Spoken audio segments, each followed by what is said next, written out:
Hello friends, how are you? Last time you show how to find electric field due to single charge particle, and that equation we found by using simple equation, which was E equal to F upon Q0. Means here final equation we had E equal to KQ upon R square into R cap. Last time also I told you this is very important equation, so please be careful and remember this equation for future purpose. Now over here see R stands for a distance between original charge particle to test charge particle, means Q0. Okay, this is simple equation that we were found for only single charge particle. Now today in this theory we are going to study how to find electric field due to system of charges. Means if we have more than one charge particle in that case, and this charge particles are putting in xyz plane, then how can we find electric field? That is the question for us today. So as shown in figure, let us see. Over here we have one Cartesian coordinate system. Here I haven't drawn the axis, but you consider it is somewhere from origin. Okay, now see in this diagram you can see Q1, that is a charge particle which I am putting over here with respect to origin O. Similarly we have Q2 charge particle over here with respect to origin O.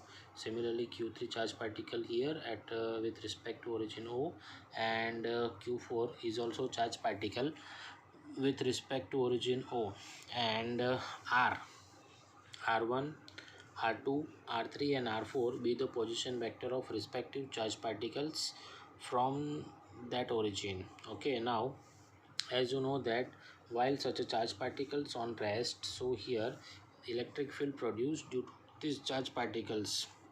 Fine. So now we have to find out net, or we can say total electric charge particle due to this system of charges. Okay, so for that last time we saw the theory, we need one test charge. That test charge we are going to introduce at point P, or you can put anywhere, no problem. But remember, while you are inserting test charge, so there is no disturbance produced due to the due to that test charge in original electric field, remember. Okay, now at point P we would like to find electric field intensity due to system of charges. Okay, fine. So how can we go for it? So simple equation, yeah, simple method is that we have to find out electric field due to this one. Let us consider whatever electric field we are getting over here. Here I draw, it is E1 which is mentioned over here. You can see over here properly.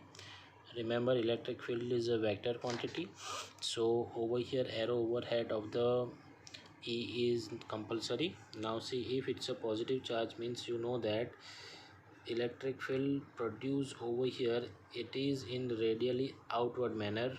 Okay, radial direction in outward manner. So one simple direction I drawn over here like this. Okay, arrow indicate direction of electric field. Similarly Q2 also produce some electric field. That electric field we are going to give name as a E2, and this E2 is moving in this direction. Similarly Q3 also produce one electric field. That electric field is produced in this manner.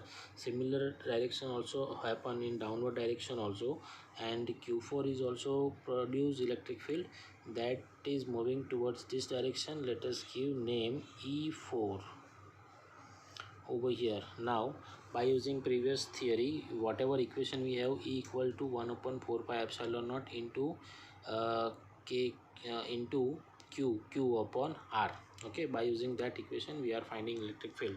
So first equation we have over here, remember we are finding electric field due to system of charge at point P. So for Q1 electric field, whatever find that we have due to Q1 electric field, which is given by E1 equal to 1 upon 4 pi epsilon naught into q1 upon r1p square into r1p cap. Okay, remember over here r1p, that is the distance between, q1 to p. Okay, this one.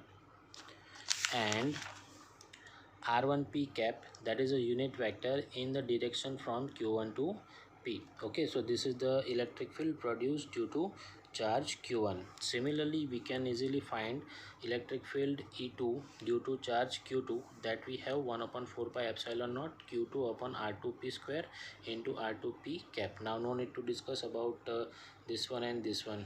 Okay, and one more thing, epsilon naught, which is permittivity of free space. Similarly, we can find E3 and E4.